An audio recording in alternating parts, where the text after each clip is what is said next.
હે કાન ચડા કદમ ને ડાળ હેઠા ઉતરો ને વયા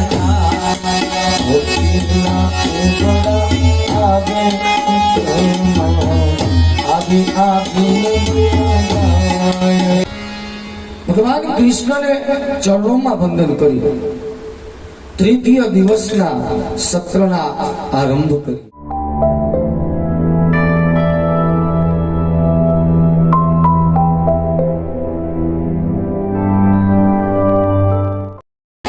જો કાષ્ટમાંથી અગ્નિ પ્રત્યે એમ સાક્ષાત ભગવાન દત્ત ભગવાનનું પ્રાગટ્ય થયું.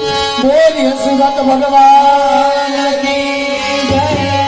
દત્ત ગિરનારી મહારાજ કી. દત્ત ગિરનારી મહારાજ કી. અલખ નિરંજન અલખ નિરંજન જય ગુરુદત્ત જય ગિરનારી. અલખ નિરંજન અલખ નિરંજન જય દત્તંગવ જય ગિરનારી. અલખ નિરંજન અલખ નિરંજન જય ગુરુદત્ત જય ગિરનારી. અલખ નિરંજન અલખ નિરંજન જય ગુરુદત્ત જય ગિરનારી. ऊंचासन गिरनार पर असुराना नाद करे. ऊंचासन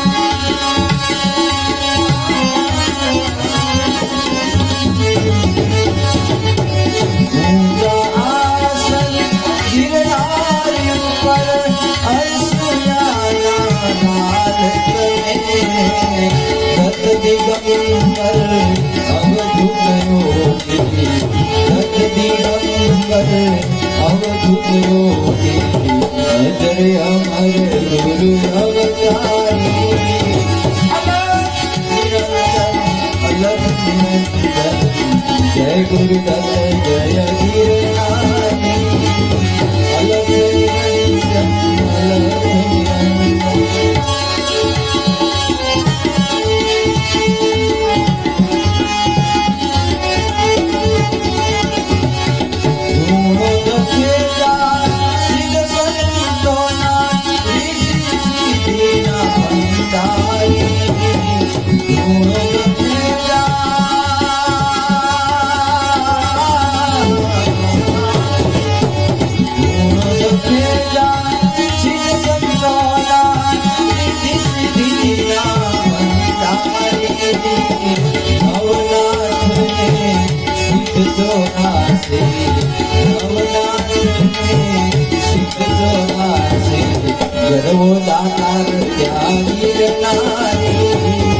अलख निरंजन अलख निरंजन अलख निरंजन जय गुरुदत्त जय गिरनारी.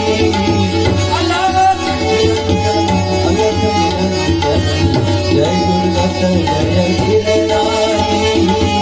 जय गुरुदत्त जय गिरनारी. जय गुरुदत्त जय गिरनारी.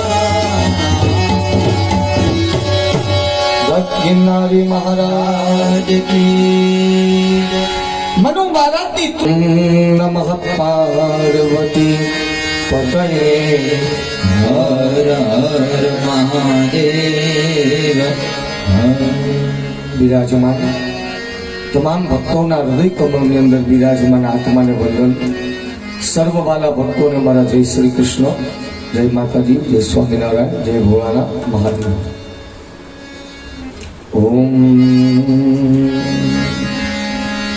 સચ્ચિદાનંદરૂપાય વિશ્વોત્પત્યાદિહેતવે તાપત્રય વિનાશાય શ્રી કૃષ્ણાય વયમ. સતચિત અને આનંદ છે, પરમાત્માના સ્વરૂપ છે. વિશ્વની ઉત્પત્તિ કરવી, આ બ્રહ્માંડનું ભરણ પોષણ કરવું અને અંતે સૃષ્ટિને લઈ પમાડવી ત્રણ પરમાત્માના કાર્યો છે. હસ્તિનાપુરનો મહામંત્રી પોતાના સર્વ સમૃદ્ધિમાન ઘરનો ત્યાગ કરી અને તીર્થ યાત્રા માટે નીકળ્યા હતા. અને તીર્થ યાત્રા કરતા કરતા મૈત્રી ઋષિના આશ્રમમાં વિદુરજી મહારાજે શ્રીમદ ભાગવત કથા સાંભળી. એમની કથા કહું છું, આપ એક ચિત્તથી શ્રવણ કરો.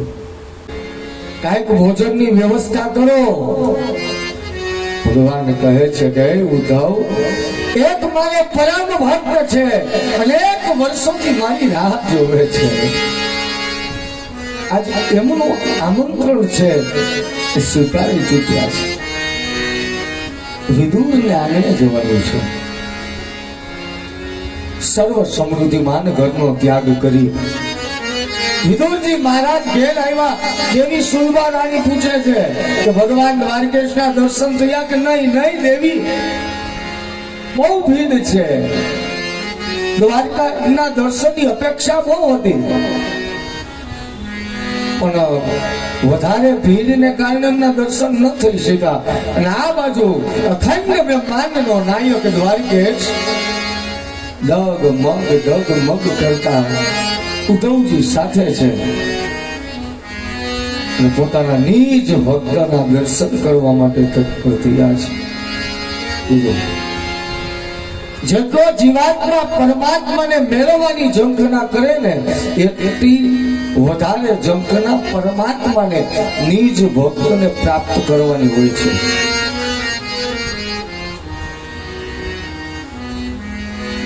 કોઈ રાહદારીને પૂછતા વિદુરજી મહારાજનું આંગણનું એડ્રેસ પૂછે છે.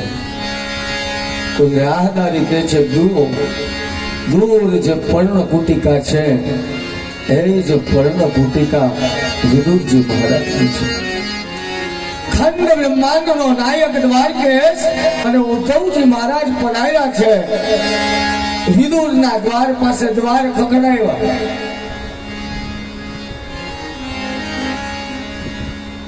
વિદુરજી મહારાજ દ્વાર ખોલવા માટે આવે છે. હવે જેવા આજે દ્વાર ખોલ્યા, અચાનક આપણા આંગણે કોઈ આવે, દ્વાર ખોલે અને નરેન્દ્ર મોદી સાહેબ કે સોનિયાબેન ગાંધી હોય તો જેમ આંચકો લાગે, એ તો સાહેબ એક પૃથ્વીના કદાચ રાજા, એક નાના એવા પ્રદેશના રાજા હોઈ શકે. પણ સાહેબ જેવા જે દ્વાર ખોલ્યા, સાક્ષાત 7 લોક અને 7 પાતાળ 14 લોકના બ્રહ્માંડનો નાયક સાક્ષાત દ્વારકેશના દર્શન થયા છે. વાત બન્યા છે, વાણી બંધ થઈ અને હૃદયમાં હરખના આંસુ છવાયેલા છે. દેવી સુલભા પૂછે છે કે હે નાથ, કોણ છે? વાણી તો બંધ થઈ છે, બસ આંખની દ્રષ્ટિ, ચક્ષુનું મિલન છે. વિદુરજી મહારાજ કૃષ્ણની એકી ટસેમની નજર સામે જોવે છે. અને ભગવાન દ્વારકાધીશ પણ પોતાના નિજ ભક્તોની ઝાંખી કરે છે. હાલો ને વિદુર ઘેર જાય ઉદ્ધવજી, હાલો વિદુર ઘેર જાય.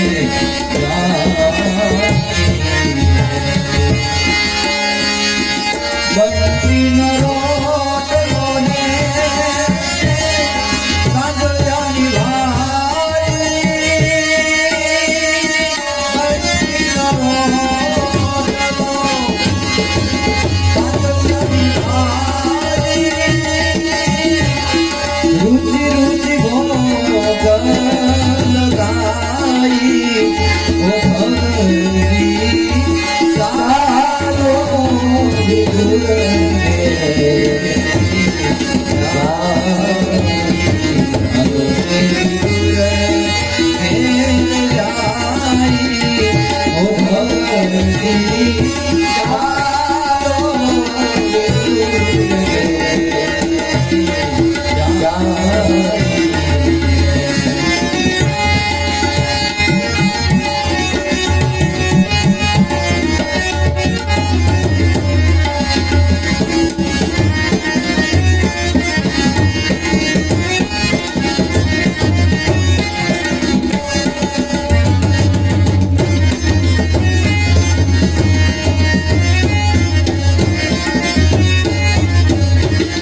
સુલમારાણી અવાજ કર્યો છે કે હે નાથ કઈ બાજુ?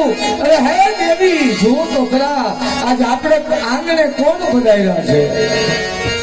દેવી સુલભાએ દોટ મૂકીને જુએ છે કે ઓહો સાક્ષાત દ્વારિકા નાથના દર્શન કરતાની સાથે સાહેબ લાકડી જેમ જમીન ઉપર પડે ને એમ દેવી સુલભા પણ અવાક બની છે. સ્વાગત કર્યું છે. સ્વાગતમ વો મહાભાગા મદન ગ્રહકારિકા ઇદમ વર્ગ્યમ ઇદમ પાદ્યમ પ્રભુ પધારો ધન્ય ઘડી ને ધન્ય ભાગ્ય. બસ મારો જન્મારો હવે સિદ્ધ થઈ ગયો છે, એમાં કોઈ સંદેહ ને સ્થાન નથી.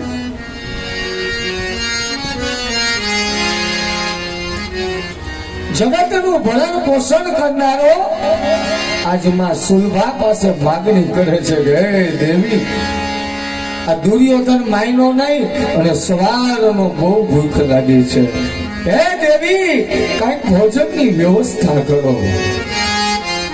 આખા જગતને ભોજન આપનારો જ્યારે ભોજનની માંગણી કરે ને એટલે સમજી લેવું બસ જન્મ મરણના સંસાર રૂપી ચક્રમાંથી મુક્ત થયા.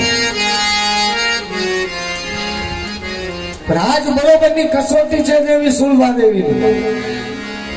રસોડામાં ગયા એક પછી એક ડબરા ખોલે છે પણ આજ પરમાત્માને જમાડવા માટે કશું છે નહીં. દેવી વિચાર કરે છે બસ આજે મોક્ષનું છેલ્લું પગથિયું બાકી છે, બરોબરની કસોટી છે.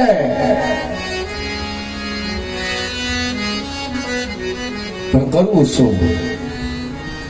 થોડા કેળા પડ્યા છે.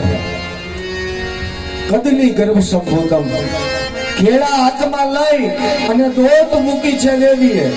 સામા ભગવાન કૃષ્ણ દ્વારકેશ, સામે દેવી સુલભા દેવી, બંને એકી થશે દ્રષ્ટિ સામે સામે. આંખમાંથી દડ દડ કરતા હરખના આંસુ કેળાની છાલ છે એ ખોલી અને હાથમાં રહેલું ગર્ભ છે તે જમીન ઉપર પધરાવે અને છાલ હાથમાં લઈ ભગવાન દ્વારકેશના મુખમાં પધરાવે. અને એ જ સમયે અખંડ બ્રહ્માંડનો નાયક દ્વારકેશ આ છાલને પણ સાહેબ આરોગ્ય લઈ ગયા છે. છાલને પણ આરોગ્ય લઈ ગયા.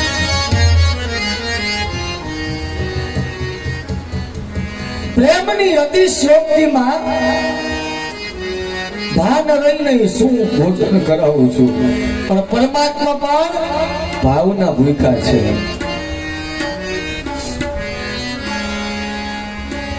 કેળાના ગર્ભ બધા નીચે પધરાવે ને છાલ ભગવાનના મુખમાં પધરાવે. હવે કેળા તો ખતમ થયા. ભગવાને ફરી પ્રશ્ન કર્યો કે હજી ભૂખ લાગી છે. દેવી ફરી પાછા ગયા છે રસોડામાં. થોડી ભાજી પડી છે, આ ભાજી પણ લઈ અને દેવીએ દોટ મૂકી છે. તાંદલિયાની ભાજી પણ ભગવાનના મુખની અંદર પધરાવી છે. જોજો આ જગતનો સૌથી કોઈ મોટા મોટો વ્યક્તિ હોય ને તો ભગવાનનો નિજ ભક્ત છે. અહમ ભક્તા પરાધીનમ. જ્યારે જ્યારે યાદ કરો ને ભગવાને 56 ભોગ આરોગ્યા નથી. અરે દેવી સબરીના અજૂઠા ગોળને ભગવાને આરોગ્યા છે. મધુમંગલની ખાટી છાસ ને ભગવાને આરોગી છે. અહીંયા દુર્યોધનના 56 ભોગનો ત્યાગ કરી અને કેવલ પરમાત્માએ કેળાની છાલ અને તાંદલિયાની ભાજી આરોગી છે. પણ હૃદયમાં સાહેબ ભાવ એવો રાખજો. ઠાકોરજીને આપણે પણ પ્રાર્થના કરશું ને એક દિવસ એ અખંડ બ્રહ્માંડના નાયક મારે આંગણે પધાર, એ ચોક્કસ સાહેબ એ આપણા આંગણે પણ કોઈ ને કોઈ સ્વરૂપે અવશ્ય પધારે. દિવ્ય લીલા છે પરમાત્માની. મન્નારાયણ શ્રીમન્નારાયણ શ્રીમન્નારાયણ શ્રીમન્નારાયણ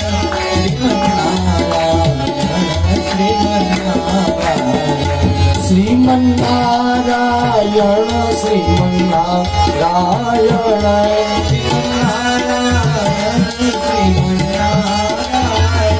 લક્ષ્મી નારાયણ લક્ષ્મી નારાયણ બદ્રી નારાયણ બદ્રી નારાયણ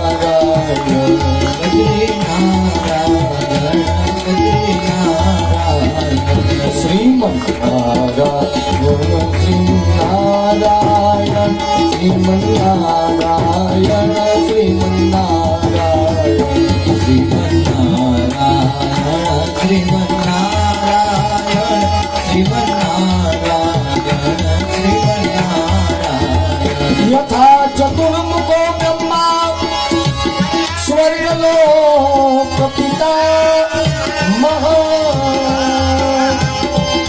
તથા ત્વં મમ યજ્ઞેસ્મિ બ્રહ્મા ભવ નિજોતમ બોલીએ શ્રી બ્રહ્મ ભગવાન કી જય. અરે આપણા ઇતિહાસને પણ યાદ કરો. વિઠ્ઠલનાથજીએ ભક્ત પુંડરીકે સાહેબ એવી માતા પિતાની સેવા કરે છે, એવી માતા પિતાની સેવા કરે છે. માતા પિતાની સેવાથી સાક્ષાત વિઠ્ઠલનાથજીનું પ્રાગટ્ય થયું. એ ભક્તરાજ પુંડરી, તારી ભક્તિથી પ્રસન્ન છું, માગ શું જોઈએ છે? આજ તને દર્શન દેવા આવ્યો છું. એ સમયે ભક્ત પુંડરીક માતા પિતાના ચરણ દબાવે છે.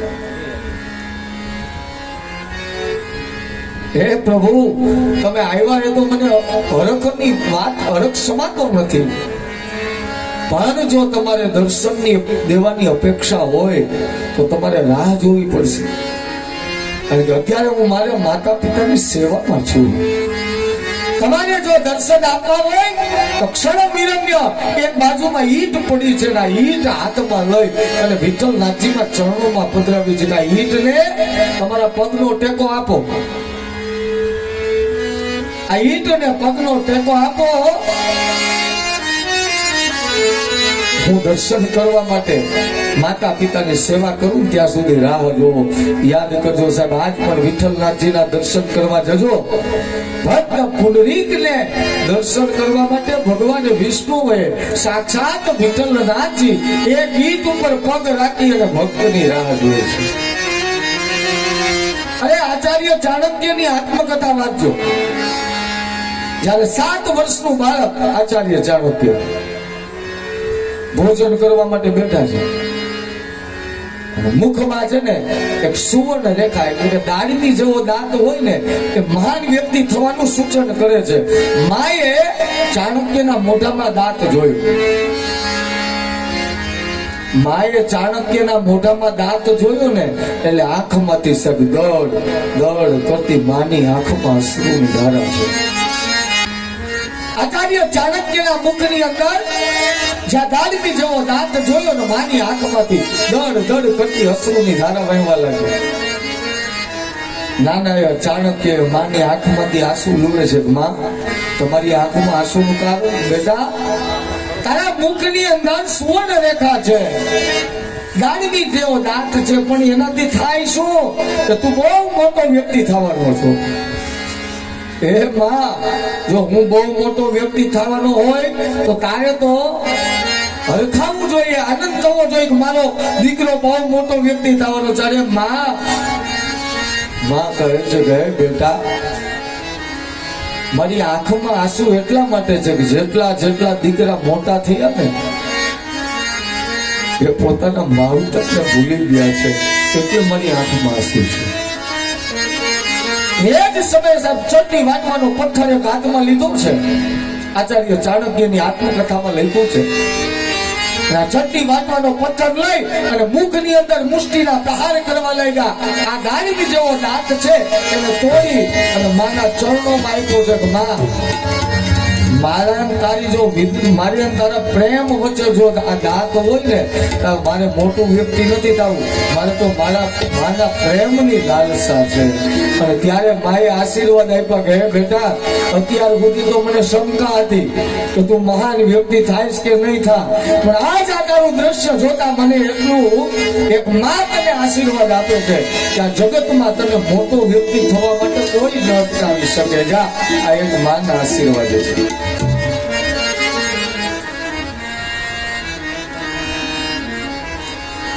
મોઢેથી કહું માં ક્યાં હોશે નાનપણ સાંભળે, પછી મોટપની બધી મજા મને કરવી લાગી.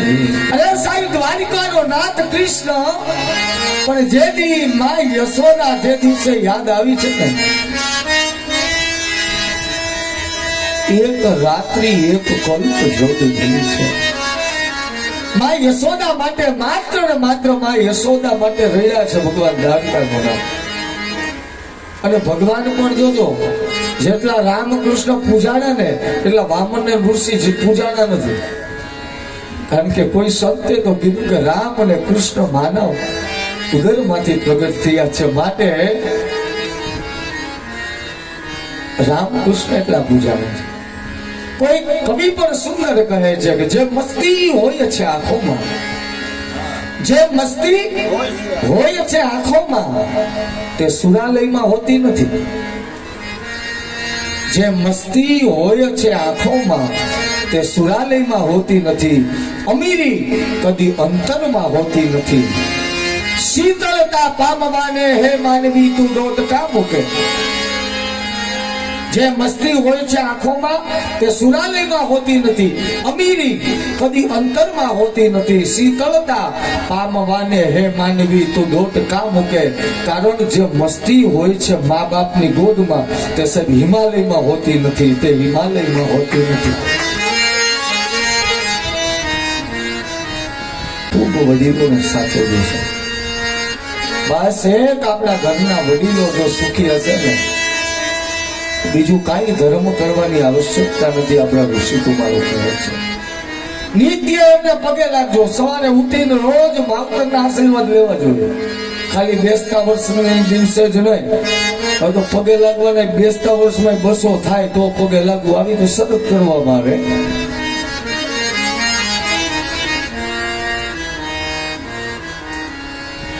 અનન્ય ચરિત્ર છે. વાત આપણી ચાલતી હતી માય માન, બાકી બધા બગડાના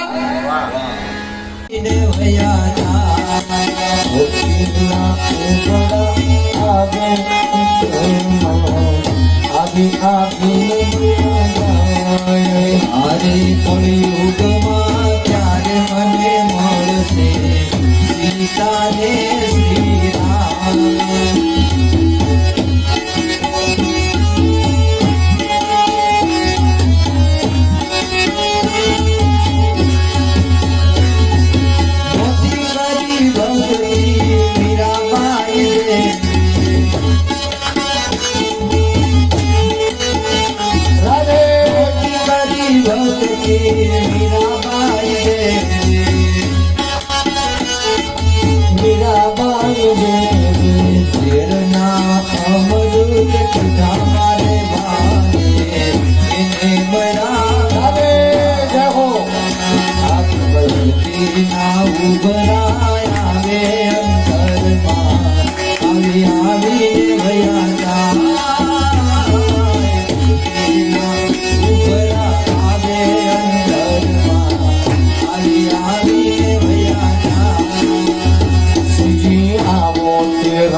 લગાડો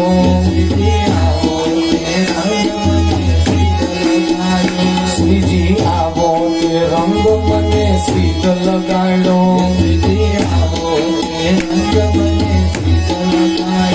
બીજો ચડતો નથી એ કઈ રંગ વિતરલા, આવો તે રંગ મને સીધ લગાડો.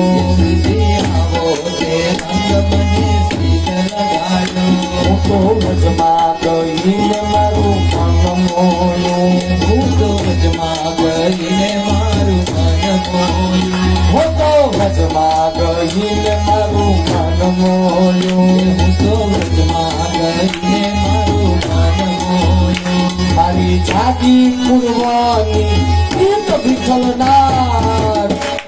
તે રંગ મને સીધ લગાડો શ્રીજી આવો તે રંગ મને સીધ લગાડો મારે યાદ મેળ તારો થયો મારે દેવું અહીંયાને મેળ તારો થયો મારે યાદ મેળ તારો થયો મારે દેવું અહીંયાને મેળ તારો થયો હવે કેમ કરી દિવસો જાય વિઠ્ઠલના આવો તે રંગ મને સીધ લગાડો અને આવો તે રંગ મને સીધ લગાડો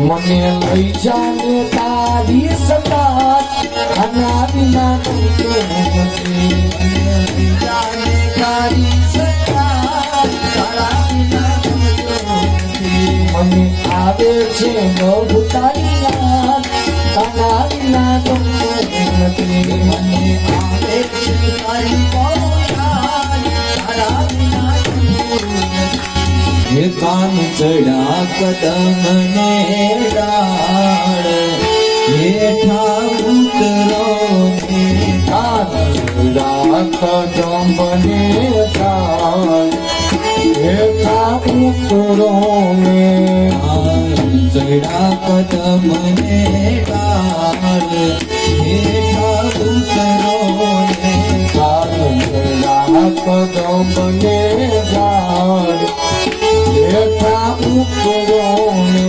તમને બોલાવે યશોદામાં હેઠા ઉતરો ને તમને બોલાવે યશોદામાં હેઠા ઉતરો ને જરા કદમ ને ડાળ હેઠા ઉતરો ને કાનડા કદમને દાડ હેઠા ઉતરો ને ઉતારા ઓરડા ગમને કાના ઉતારા કોરડા ગામને આવે ઉતારા ઓરડા ગમને કાના ઉતારા કોરડા ગામને ગમને દેશું મેળી નામો હેઠા ઉતરો ને તમને દેશું મેરી નામો